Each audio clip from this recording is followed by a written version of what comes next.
Hi guys, welcome back to my channel Campbell TV.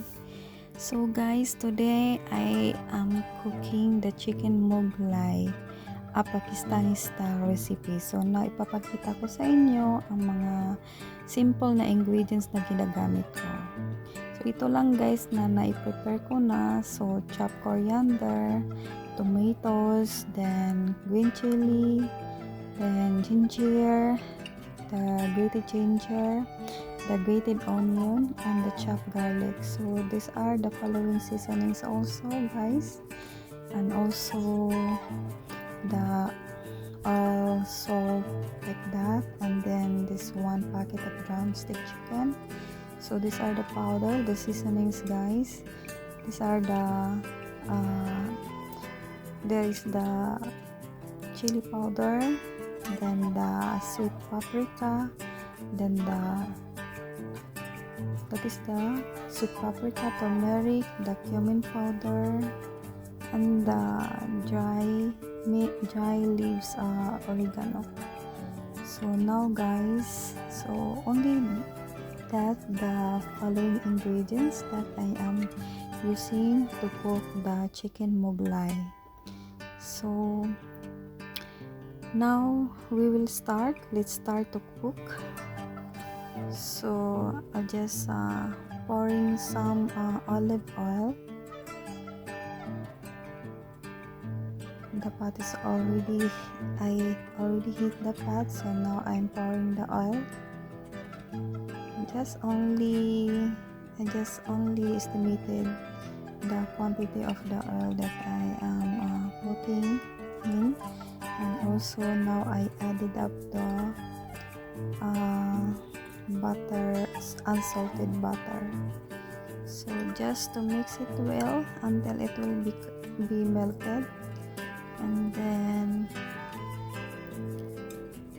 so now it is melted guys. So we're going to pour the grated onion. Only one piece of onion guys I use. So that is enough for that one packet of drumstick chicken. So it could be tasty guys. The grated onion, then the grated ginger. So we just mix it until it will become a little golden brown, and then we will add the chicken later on. So we just mix and then wait after sometimes until it will become golden brown. So this is the way I'm cooking for the chicken mughlai guys. So just only I bought the drumstick chicken. This is fresh chicken. I'm not using the drip roasted one, so only the fresh one. So there is no injection or even no antibiotics, something like that. So this is I used to prepare to cook the chicken, the fresh one. So now I just poured the grated ginger, make it taste, and the chopped tomato, only one piece tomato, and then the half size of grated ginger. So that's it. Just mix it well. Just mix it well, then let it cover. Just cover it, then just wait in just 2 minutes. So now mix again. This is just very easy guys, and I poured the seasoning, the dried oregano. Later I will pour it out once it almost done and cooked. Then so now mix it well, and then I pour one chicken cube only. So mix it again, then we have to cover for a few minutes, like 2 to 3 minutes. Then now open it again, so the moisture of the seasoning, guys, so now it looks good, nice. And I poured 1 cup of yogurt, so we will mix to blend the this one, the color and the mixture. It will be looking nice.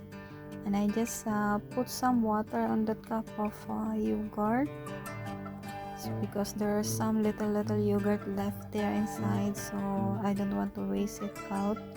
So just save and put some water, then mix it well. So this is the way I'm cooking for this chicken mughlai, guys. So now I put the green chili, only 2 green chilies, and some 1 teaspoon of tomato paste. So mix it well.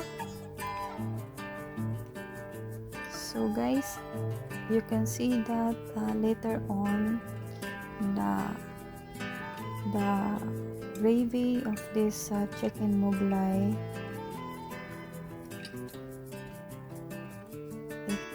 it will become nice, looks good, yummy, and so much tasty, guys.